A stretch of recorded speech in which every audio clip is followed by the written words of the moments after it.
I was born in North Korea and escaped when I was 13 years old, and then went to China, then Mongolia, then South Korea, and I came to America. So it was a long journey to be free. They are taking this for granted.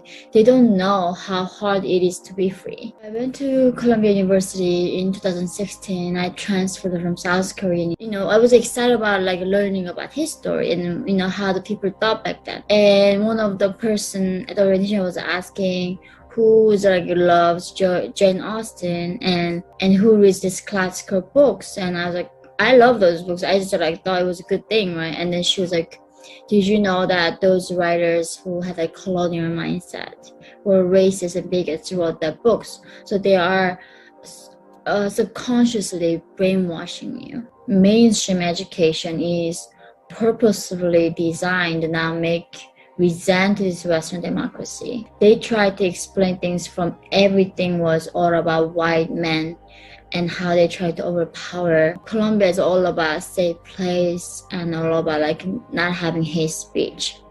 And before every class, it is the same thing. We go around and tell us your pronoun.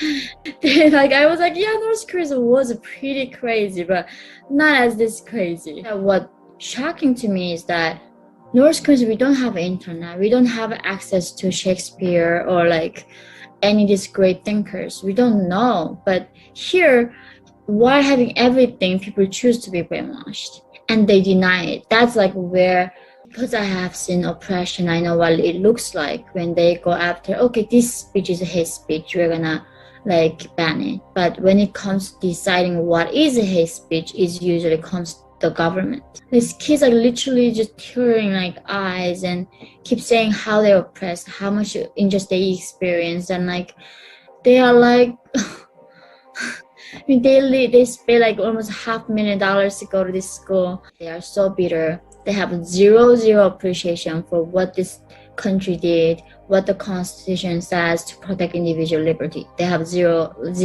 appreciation.